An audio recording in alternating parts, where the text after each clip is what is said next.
Hi, and welcome. If you're watching this, you might be going through a really difficult time. So before we even start, let's just take one slow breath together, okay? We're here to just offer a gentle hand, a quiet space for you to land, exactly where you are right now. Look, right now, the last thing you probably want to hear about is gratitude. Honestly, it might even feel insulting or just completely wrong. And that is perfectly okay. Your whole world has been shaken up, and we're here to honor that, not to try and rush you past it. So let's get one thing straight right from the very beginning.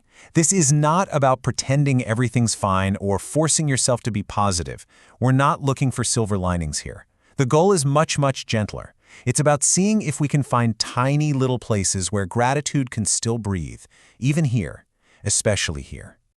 All right, so let's dive into this first really important idea. It all comes down to giving yourself permission. Permission to feel exactly what you're feeling with no judgment and no pressure at all to feel any different. I really want to say that again because it's the foundation for everything we're talking about. You do not have to feel grateful for this diagnosis.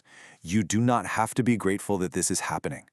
The only thing we're exploring is whether you might, maybe, in time, find small moments of gratitude within this whole experience. And you know what? That is more than enough. When everything just feels like too much, sometimes the simplest thing to do is to just come back to our own body, to something that's physical and real and happening right now. So let's just return to the breath. If you can, just find a position that feels, well, even a little bit comfortable. And if comfort feels like a million miles away, that's fine. Just find what's possible. Let your body be supported. Seriously, let the chair hold you, or the bed, or the floor. The point is, for this one moment, you do not have to hold yourself together. Let something else do the work. Now, just take a slow breath in. Nothing dramatic, just a regular breath. And then just let it go. And let's do it again. Inhale, nice and gentle. Exhale, softly. If your chest feels tight, that's okay. Nothing has to be different. Just be here with this one breath. If it feels okay to you, you could maybe place a hand over your heart and just notice it. That quiet rhythm that's right there under your palm. You know, even after the shock, the fear, all the confusing new words, your heart is still beating. Your body is still on your side. And right here, this is a place we can come back to anytime. Your lungs are still breathing. This breath, it isn't about the past, and it's not for the future. It's just for right now. And maybe, just maybe, for this one single breath, it's possible to feel a little grateful. You know, after a diagnosis, it is so easy, so natural to start making a list of everything you might lose. But for the next few moments, let's just gently try to shift that focus. Let's just ask this question, quietly. What is still fundamentally yours? Just take a second. No pressure. Let whatever comes to mind just come. What makes you, you? Just think about that huge inner world that this thing can't touch. Your sense of humor. That's still yours. All of your memories. Your love for that one song that always gets you. The specific way you tell a story.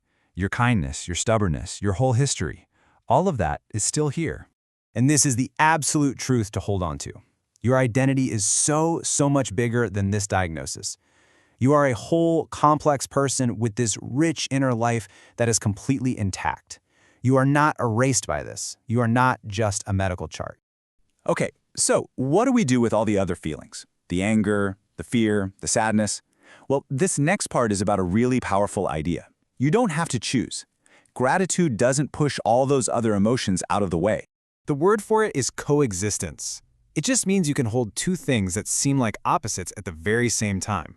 It's this quiet understanding that even when you're suffering, not everything is bad. Not everything is gone. Pain and gratitude can actually share the same space. So you can say, this is so unfair, and that is 100% true. And in the very same breath, you can say, I am so grateful for the people beside me. You can feel, I am so scared, and also feel, I'm grateful that I can still feel love. Both are true. You don't have to pick one. Just let them both be there. Now, I know this can feel like a lot to hold. So let's bring our focus in, way in, away from the overwhelming future and just onto this one single moment. Just enough light for today. Right now, in this moment, nothing else is required of you.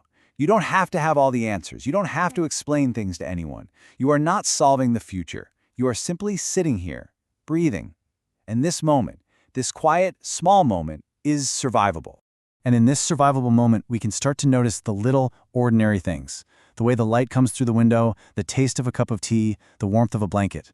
And what we find is that these small, tiny gratitudes, they're not trivial. They are not silly distractions from the pain.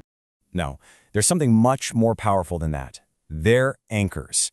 They are these small, sturdy things that hold you right here in the present, reminding you that life, in its simplest ways, hasn't disappeared. It's still happening right now. And this is the final thought I really want to leave you with. This whole practice of finding these little anchors of gratitude, it doesn't make the darkness go away. It's not supposed to. But what it can do is feel like lighting one small candle, and that gives you just enough light for the very next step. And for right now, that next step is enough.